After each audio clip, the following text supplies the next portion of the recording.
이번 리뷰는 개인적인 불평으로 시작해보고자 합니다. 이번 10이라 왜 이렇게 재미가 없죠? 정확히는 12화를 위한 예고편 같은 느낌입니다. 술인날 연애 이야기도 화진이의 화살 이야기도 10화 예고편에서 보여준 모습 중 뭐 하나도 제대로 해결된 것이 없어요. 물론 작가님의 선택이라 제가 뭐라 할 자격은 없지만 그렇게 예고편을 보여줬으면 적어도 떡밥이라도 던져주든가 확실한 중심 내용 없이 두루뭉술하게 흘러가는 느낌이 강했던 회차가 이번 11화였습니다. 더불어 드라마 중후반부에 등장한 부채 액션씬과 4명부 여인들의 사냥놀이 장면, 제작사 입장에서는 긴장감을 위해 교차 편집을 진행한 것 같은데 개인적으로는 그냥 복잡하게만 느껴졌습니다. 교차 편집도 한두 번이지 너무 여러 번 왔다 갔다 해서 집중도가 떨어지는 감이 없지 않아 있었다고 생각합니다. 여러분들은 어떠셨나요? 그리고 부채 액션씬은 분명 액션 장면인데 그다지 긴박감이 느껴지지도 않았고 이게 액션 장면인가 부채춤인가 했습니다. 드라마의 마지막 철종이가 왕인데 의금부장이 그렇게 열성적으로 덤비는 것도 이상하지 않았나요? 이어서 12화 예고편을 보니 화진이가 쏜 화살에 소봉이가 맞은 건지 후궁 한 명이 피라고 외치는 대사가 등장합니다. 이에 화진이는 손이 미끄러졌다고 하죠. 지난 영상에서 화진이가 쏜 화살이 가짜 화살일 것이라는 뇌피셜을 해드렸는데 분명 화진이가 써야 하는 화살은 가짜 화살이 맞았어요. 단오인 술인날 4명부 여인들은 가짜 화살을 들었죠. 제가 알기로 실제 역사적으로 철종대에 기근이 많이 들어 백성들이 정말 힘들었던 걸로 아는데 술인날이라고 해도 진짜 동물들을 잡았을 리 만무하죠. 밝혀진 사실은 우리 나쁜 화진이가 화살을 바꿨던 것이었습니다. 화살을 바꾼 것도 중죄인데 당대 우두머리 가문 출신인 중전을 겨냥하고 쏘기까지 한 화진이 과연 진짜 중전이 맞았다면 화진이는 사형을 당해야 마땅합니다. 이런 신개념 자살 방법이라니 우리 화진이가 창의력이 참 대단하다는 생각을 할 수 있을 것 같습니다. 물론 화진이가 쏜 화살이 중전을 스치고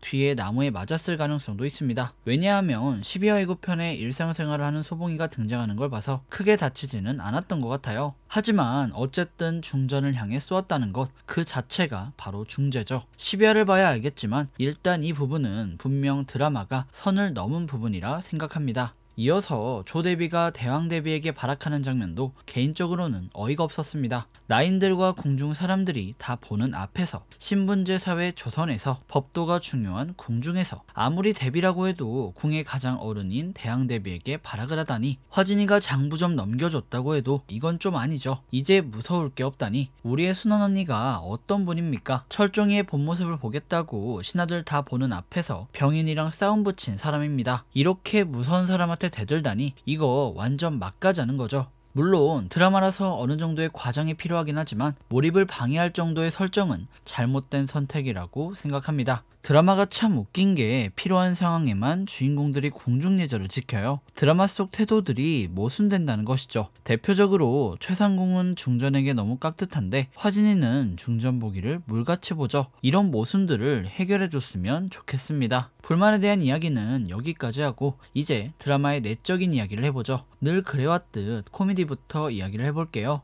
이번 11화를 보면서 들었던 생각은 날이 갈수록 드라마의 코미디가 점점 재밌어진다는 겁니다. 정확히는 전혀 예상치도 못한 부분에서 웃기는 장면과 패러디를 활용한 자연스러운 코미디가 정말 좋았어요. 드라마의 시작부터 소봉이의 꿈에 등장한 철종이에게 소봉이가 말했죠. 네가 왜 여기서 나와? 대사 센스와 코미디도 정말 매력적이었지만 더 재밌는 건 메이킹 영상을 보니 실제 이 부분을 찍으며 김정현 배우가 현타가 와서 NG를 내었다고 합니다. 관심 있으신 분들은 찾아보시면 정말 좋을 것 같아요. 그리고 마치 정신과 상담을 방불케 하는 소봉이와 의원의 케미, 피부에 양보할 시간 하며 대왕대비에게 아부를 떠는 사회생활 만렙 소봉이와 오호라를 외치며 기뻐하는 대왕대비의 모습도 완전 킬포였다고 생각합니다. 이외에도 궁녀 얼굴이 떠오르지 않는다던 만물상에게 영평군이 돈을 쥐어주자 무슨 잔악계도 아니고 술술 불어대는 장면이나 후궁들과 나란히 욕조에 들어가 양머리를 하던 신혜선의 모습 도 정말 재밌었죠. 개인적으로는 너무 귀여우시더라고요. 이처럼 이번 10이라 기억나는 코미디 장면이 정말 많았죠. 하지만 이번 회차를 캐리했던 역대급 코미디 장면은 아마 소봉이와 쫑이쫑이 철종이의 펜팔 장면이라고 생각합니다. 큐티,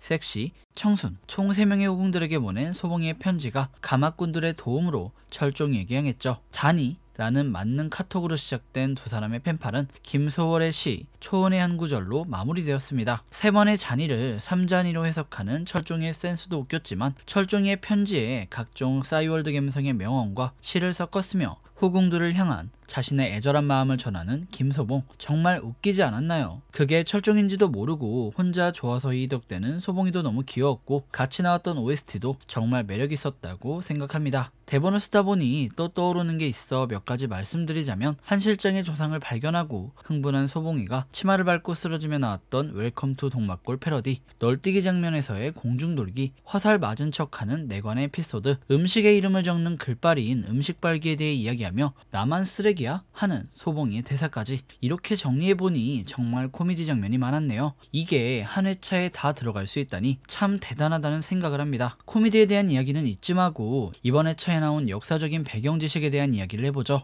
지난 뇌피소설 영상에서 말씀드린 것처럼 소봉이는 의도치 않게 철종이를 돕고 있습니다. 큐티, 섹시, 청순 기준으로 뽑은 후궁들이 알고 보니 힘 꽤나 있는 집안의 여식들이었죠. 각각 여흥민씨, 파평윤씨, 남양홍씨였습니다. 우선 실제 역사 속 철종이 보이는 8명이었고 이번 회차에 등장한 후궁들은 드라마가 설정한 가상의 인물들입니다. 철종의 부인 중에는 민씨, 윤씨, 홍씨가 없어요. 그렇다면 왜 이 가문들이 등장했는가? 우선 여흥민씨는 황녀민씨라고도 불리며 지난 SBS 드라마 육룡이 나를 차려보신 분들은 다들 아시겠지만 조선 3대왕 태종의 부인인 원경왕후 민씨의 가문입니다. 그리고 훗날 고종의 부인이 되는 명성왕후의 가문이기도 하죠. 이어 파평윤씨는 다들 아실이라고 생각합니다. 조선의 역사 속에서 총 4명의 왕비들이 파평윤씨였죠. 대표적으로 조카를 죽이고 왕위에 올랐던 영화 관상의 주인공 세조의 부인인 정의왕후가 바로 윤씨였습니다. 마지막으로 남양홍씨가 등장했습니다. 아마 익숙하지 않은 성씨일 겁니다. 왕비를 한 명밖에 배출해내지 못한 가문이니까요. 하지만 조선시대 내내 많은 문과 급제자를 배출했던 명망 있는 가문이긴 합니다. 정리하면 세 가문 모두